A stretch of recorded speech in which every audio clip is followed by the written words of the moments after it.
Chapter 1. That's one of the advantages of marrying your cousin, Lizzie. You don't have to change your name. Elizabeth Frankenstein looked herself over in the mirror, turning her body this way and that. Her stupid, shallow mother had invested pretty much every pfennig that they had in the world in this stupid dress. But it does look good, she had to admit. Don't call me Lizzie any more, Mother. I'm not a child. Of course not, dear. But you won't really be a woman until after your wedding night. Elizabeth hated the way her mother pretended innocence. How long can one person lie to herself, she thought, in defiance of all the evidence? She looked down into her mother's eyes, her own eyes glinting flint on steel, and said, "If that's the only requirement, Mother, then I've been a woman for years, as you well know." The blow struck home, and Elizabeth smiled in satisfaction at the flicker of pain in her mother's eyes as she turned away. 5 years ago, when Elizabeth had been Lizzie, her mother had caught she and one of the servant boys, a very mature, in her eyes at least, boy named Henry Clerval, on Elizabeth's bed, playing what her mother referred to as childish touching games. Of course, they were far beyond touching at that point.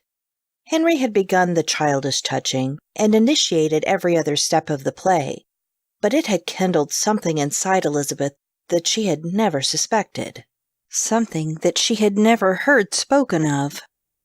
Sex, when spoken of at all around her, was spoken in whispers. Of course, she had heard the boisterous noises and ribald jokes of her father and his friends before his death the year before, as they drank brandy, smoked cigars, and forgot that children have ears.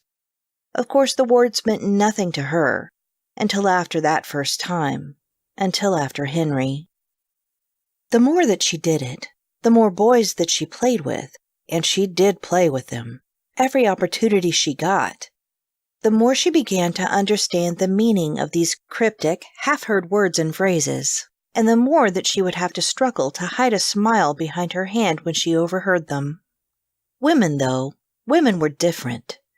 Women spoke of sex as if it were something insidious that God had cursed them with, something that they carried around like a boulder, thanks to original sin, from the time they were married until their husbands lost interest in them. The one comment about sex that she had heard spoken aloud by her mother when speaking to Elizabeth's Aunt Mary had been, "Men enjoy, women endure," and Aunt Mary had nodded wisely.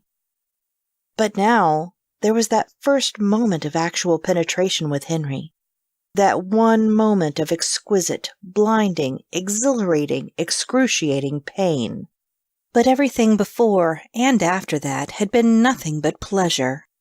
Mounting, exponentially increasing pleasure with every new discovery, each orifice that she welcomed first boys and eventually men into. A few years later came a tornado in the calm breeze of her sexual life. A man who would unlock pleasures and experiences like none she'd ever dreamed. Donatien.